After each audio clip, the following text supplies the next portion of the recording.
நண்பர்களே, விஜய் என்ன போடு போட்டாருங்க அந்த ரோட் ஷோ. அப்பா, விஜய் ஒரு டிஃப்ரெண்டான மாடர்னான பொலிட்டிஷியன். மற்றவங்களோட அவர் கம்பேர் பண்ண முடியாது. ஏற்கனவே பல முறை சொல்லியிருக்கோம். அவரு காரைக்குடியில பேசத்தான் போனாரு. ஆனா ரோட்ல எல்லாம் மக்கள் கூடின கூட்டம் பார்த்தா நேரமாயி போச்சு. காரைக்குடியில பேசாமே வந்துட்டாரு. அங்க இருக்கிற வேட்பாளர் என்ன பண்ணுவாரு, வந்ததே போதுங்கிறார். இப்படி எல்லாம் பேசாம வரலாமா அப்படின்னு நிறைய பேர் அவரை விமர்சனம் பண்றாங்க விஜய. அவர் ஒரு டிஃபரெண்ட் பொலிட்டிஷியனுங்க. ஒரு டிஃபரெண்ட் ஆக்டர், ஒரு சக்சஸ்ஃபுல் ஆக்டர், ரொம்ப ஒரு ஸ்டன்னிங் ஆக்டர், மிகப்பெரிய வியாபாரம் கொடுத்த ஒரு நடிகர். அவர் அரசியலுக்கு வந்திருக்கிறாரு. மதுரையிலிருந்து போறாரு காரைக்குடிக்கு. வழியெல்லாம் மக்கள் கூட்டம் அலைமோதுது. மக்கள் ஆர்ப்பரிக்கிறாங்க. உங்களை பார்த்திருப்பீங்க. பார்த்தாலே அவரை உற்சாகம் அடைகிறாங்க. அந்த அந்த காட்சிகள் எல்லாமே ரொம்ப பயங்கரமா இருக்கு. ரொம்ப ஆச்சரியமா இருக்கு. பெண்கள் பாருங்க என்ன குதிக்கிறாங்க. வயசு வித்தியாசமே கிடையாது. அவர் பார்த்தே அந்த ஒரு சந்தோஷம். இந்த ரேஞ்சில் எல்லாரும் குதிக்கிறாங்க.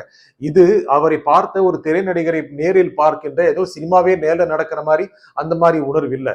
திரையில் இருந்து வந்த பிம்பம் அரசியலுக்கு வருகிறது என்பது எல்லா மக்களுக்கும் நன்றாக தெரியும். இவர் சினிமாக்காரர் தானே, பார்த்துட்டு விட்டுலாங்கிறது இல்லைங்க. எல்லா விதமான அடையாளம் கொண்ட மனிதர்களும், நான் அடையாளங்கிற வார்த்தையை மட்டுமே பயன்படுத்துறேன். நீங்க என்ன வேணாலும் அது நீங்க ஃபீல் பண்ணிக்கங்க. எல்லா விதமான பிரிவுகளை சேர்ந்த மக்களும் இப்போ உங்களுக்கு புரிஞ்சிருக்கும். எல்லா விதமான அடுக்குகளில் இருந்த மக்களும் இப்போ உங்களுக்கு நல்லா புரிஞ்சிருக்கும். அவருடைய வடி எங்கும் நிறைந்து நின்று அவரை வாழ்த்தினார்கள். இது ஒரு காண கிடைக்காத ஒரு காட்சிங்க. இது வரைக்கும் எத்தனையோ அரசியல்வாதிகளை பார்த்திருக்கிறோம். நிறைய அரசியல்கள் நிறைந்த கட்டமைப்பு கொண்டவை. அவர்கள் தொண்டர்களை அழைத்து வரக்கூடிய அனுபவம் மிக்க நிர்வாகிகளை கொண்ட கட்சிகள். ஆனால் அந்த கட்சியை பொறுத்த வரைக்கும், தாவேக்காவை பொறுத்த வரைக்கும் அந்த அளவுக்கு அறிமுகம், அந்த அளவுக்கு அனுபவம் இல்லாத கட்சி தான். விஜயகண்ட முகமே போகுது. ஏற்கனவே நம்ம சொன்னோம், என்ன அவருக்கு சின்னம் கிடைக்கும் சொல்லும்போது அவர் முகமே சின்னந்தாங்க அப்படின்னு சொன்னோம். என்ன கொடி அமைக்க போறோம்னா அவர் முகமே ஒரு கொடி தான். அவர் முகம்தாங்க கட்சி. அந்த அளவுக்கான ஒரு வேகம் கொண்ட கட்சியா இருக்கு. தேர்தல் ஆரம்பிக்கிறதுக்கு முன்னால கொஞ்சம் சுணக்கமா இருந்தவர் பார்த்தோம்னா, கிட்டத்தட்ட மதுரையிலிருந்து காரைக்குடி, அதுக்கப்புறம் திருச்சி வர்ற வழியில மக்கள் கூட்டம், ஒரு மாறுபட்ட ஒரு அரசியல்வாதியாக அவர் வெளிப்பட்டு விட்டார். சைக்கிள் ஓட்டினாருங்க. இனி அதை பார்த்துட்டு எந்தெந்த அரசியல்வாதிகள் சைக்கிள் ஓட்ட போறாங்கன்னு தெரியல. விஜய் சைக்கிள் ஓட்டினாரு. அவர் தரைக்கு வருவாரா, மக்களோடு கலப்பாரா, எல்லாம் கேட்டாங்கல்ல. என்ன கூட்டத்துல சைக்கிள் ஓட்டுறாரு. என்னதான் அவருடைய பாதுகாவலர்கள் இருந்தாலும் கூட மக்கள் நினைத்திருந்தால் அவரை இன்னும் கூட மொய்த்து விட்டு இருக்க கூடும். ஆனால் அப்படி செய்யல. கண்ணியமா அவர் சைக்கிள் ஓட்டுறது உற்சாகத்தோட பார்த்தாங்க. இந்த மாதிரி ஒரு அரசியலில் ஒரு வேறுபட்ட விதமான ஒரு அரசியல் களத்தை வேறு விதமான ஒரு நிலைப்பாட்டை ஒரு உருவாக்குனதுங்கிறது அரசியல ஒரு வித்தியாசமான அரசியல்வாதிங்கிறத காமிச்சிட்டாருங்க. இன்னைக்கு முக்கியமா பார்க்க போனா இரண்டு பெரிய கட்சிகள், திமுக அதிமுக, மிகப்பெரிய கட்சிகள். திமுக மிகப்பெரிய கூட்டணி இருக்கிறது.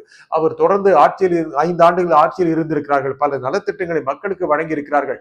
அதிமுக வாக்குறுதிகளை வழங்குகிறது. இவங்க 10,000 கொடுப்போம், ஒரு ஃப்ரிட்ஜ் கொடுப்போம்னு சொல்றாங்க. அதிமுக பழைய கொரோனா காலத்து கதைகள்னா எடப்பாடி எடுத்து விடுறாருங்க.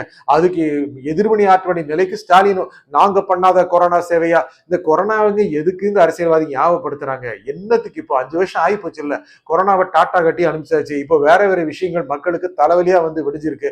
இப்போ இந்த கொரோனாவை கட்டிட்டு எதுக்குங்க அதிமுக திமுக எடப்பாடி ஸ்டாலின் போட்டு அழுதுட்டு இருப்பாங்கன்னு தெரியல. ஏன்னா ஓல்டு ஸ்டைல் பொலிட்டிஷியனுங்க பாக்குறோம். ஆனா பல பதிவுகளை சொல்லியிருக்கோம், திமுக அஹெடா இருக்கு, திமுக அநேகமா வந்துடும், திமுக மெஜாரிட்டி வின் பண்ணிடும்.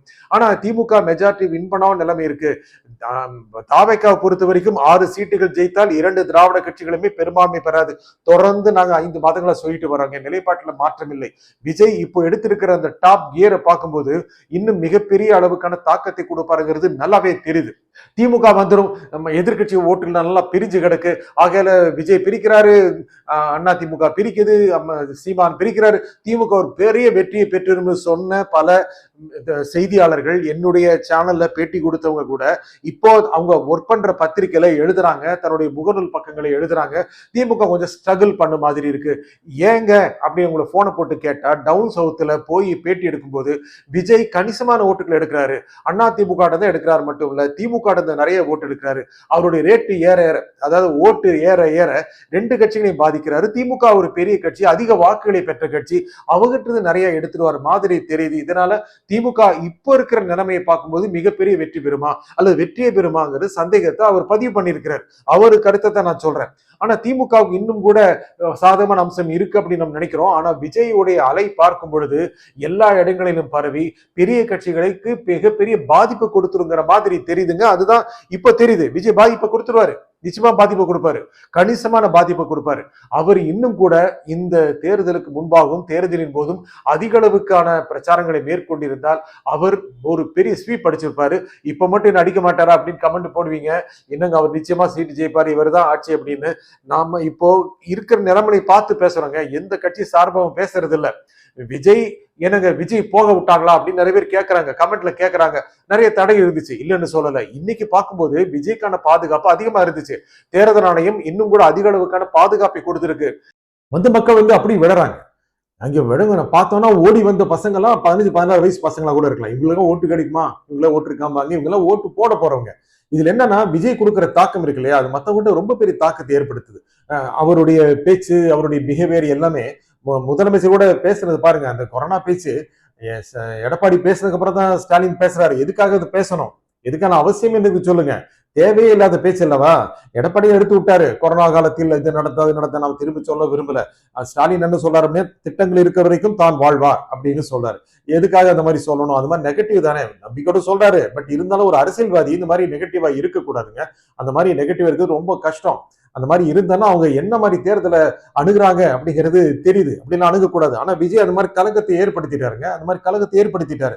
அவரு திருநெல்வேலி போனாரு, பயங்கரமான கூட்டம் குடிச்சு எல்லா அரசியல்வாதிகளும் கொஞ்சம் கலங்கி போயிட்டாங்க.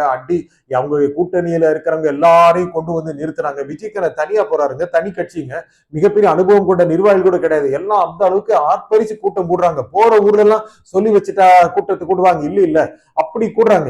இதெல்லாம் பார்க்கும்போது அவரு உண்மையாவே ஒரு டைனமிக்கா தான் இறங்கிட்டாரு அப்படிங்கிறது தெரியுது. ஏன்னா கீழே பார்க்கும்போது அந்த அளவுக்கான ஒரு வாய்ப்புகள் இருக்கு அப்படிங்கிற மாதிரி நல்லாவே தெரியுது. அந்த மாதிரி நல்லாவே தெரியுது. அவரு 5 சீட்டு ஜெயிப்பாரா, 15 சீட்டு ஜெயிப்பாரா, இதெல்லாம் பெரிய விஷயம். ஆனா கூட்டணி கட்சிகளோட சேர்ந்து இருக்கின்ற பெரிய கட்சிகளை கடுமையாக பாதிப்பார். அந்த மாதிரி பாதிக்கிறதுனாலேயே விஜய் ஒரு மகா சக்தியாக உருவெடுத்து விட்டார். அது மறுக்கவே முடியாது. இதெல்லாம் ஓட்டம் மாறுமா, இல்ல அப்படின்னா இல்ல. அவர் டிஃபரெண்டான பொலிட்டிஷியன். நம்ம முதலே சொன்னோம், அரவிந்த் கெஜ்ரிவால் ஒரு டிஃபரெண்ட் பொலிட்டிஷியன். அவர் அண்ணா சாரோட இருந்தார், திடீர்னு அவர் கட்சி ஆரம்பிச்சாரு. என்னங்க பண்ண போறாரு அப்படின்னா மிகப்பெரிய தாக்கத்தை கொண்டு வந்தாரு, மிகப்பெரிய ஸ்வீப் அடிச்சாரு டெல்லியில. அந்த அளவுக்கு ஸ்வீப். பக்கத்துல அவருடைய கட்சி பஞ்சாப்லயும் ஆட்சிக்கு வந்துச்சு. டெல்லியில 2 முறை ஆட்சிக்கு வந்துட்டாருங்க. அதுக்கப்புறம் தானே வர முடியாம போச்சு. ஆனாலும் கூட அவருக்கான ஒரு வேல்யூ இருக்குங்க. அவர் ஒரு நீண்ட காலத்துல தலைமை இடத்திற்கு வரக்கூடிய, அவருக்கு கண்ணு பார்த்தோம்னா பிரைம் மினிஸ்டருடைய போஸ்ட் தான் இருக்கு. அந்த அளவுக்கு ஒரு பெரிய ஒரு இண்டிவிஜுவலா இருந்து ஒரு கட்சியை உருவாக்கி வந்துட்டாரு. அப்படியே கீழ் வரைக்கும் நம்ம நிர்வாகிகள் இருக்கல. விஜய் அப்படிதான். ஆனா அவருக்கு இருந்த திரை பிம்பம் கீழ் வரைக்கும் உதவுதுங்க. கீழ் வரைக்கும் உதவுது. எல்லாரும் அவரை நோக்கி வர்றாங்க. வயது வித்தியாசம் இல்லாமல் அவர் நோக்கி வர்றாங்க அப்படின்னா அது எப்படிப்பட்ட ஒரு தாக்கத்தை மக்கள்கிட்ட கொடுத்திருக்கோம், எப்படிப்பட்ட ஒரு இன்ஃபுளுன்ஸ் கொடுத்திருக்கோம், எப்படிப்பட்ட ஒரு மாற்றங்களை கொண்டு வருங்கிறது இருக்கு இல்லையா. Vijay is a very dynamic பொலிட்டிஷியனோ. அவர் பாடி லாங்குவேஜ்ல மாறிடுச்சு. ஒரு முதலமைச்சர் மாதிரி பிஹேவ் பண்றாரு. இது வரைக்கும் அந்த மாதிரி இருக்கல. எல்லா தலைவர்கிட்ட இருக்குங்க. அவர் பார்க்கும்போதே தெரியணும் அவங்க எப்படி மாறிட்டாங்க அப்படின்னு. அவங்க மாறுறதை வச்சுதே பார்க்கலாம் அவங்க மைண்ட் செட் எப்படி மாறிட்டு இருக்குன்னு. ஒவ்வொரு எத்தனை பதிவுல சொன்னோம் நாம, விஜயோட ஒவ்வொரு கூட்டத்துக்கு தகுந்த மாதிரி அவருடைய நோக்கம் மாறிட்டே இருக்கு, அவருடைய ஸ்டைல் மாறிட்டு இருக்கு, பேச்சு மாறிட்டு இருக்கு. இன்னைக்கு பேசல, காரைக்குடியில போய் பேசி இருக்கலாம், டைம் அட்ஜஸ்ட் பண்ணி இருக்கலாம். ஏன்னா அவர் பேசினது இன்னும் கூட மிகப்பெரிய ஹெட்லைன் ஆகும். அதை விட அந்த சைக்கிள்ல போனது, அப்புறம் அந்த கூட்டத்தில் நின்று பார்த்தது, பேசினது எல்லாமே பார்த்தோம்னா எல்லாம் பயங்கரமா இருக்கு. அப்புறம் ஜனநாயகன், உங்களுக்கு தெரியும் ஜனநாயகன் வெளியே லீக் ஆச்சு. அது லீக் ஆனதுக்கு என்ன காரணம், யாரு லீக் பண்ணாங்க, அதிகாரிகள் லீக் பண்ணாங்களா, இல்ல லீக் பண்ணது மூலமாக அவருக்கு ஒரு சாதகமான அம்சம் வரப்போதா, இல்லைன்னு சொல்ல முடியாது. ரொம்ப அவருக்கு கூட சாதகமா இருக்கலாம். அந்த இருக்கிறத அவர் பயன்படுத்திக்கலாம். இது எல்லாமே லாம் தான். இந்த லாம் எல்லாம் மீறி என்ன நடக்குது அப்படிங்கிறது தேர்தல் நிச்சயமா தெரியும். நன்றி, வணக்கம்.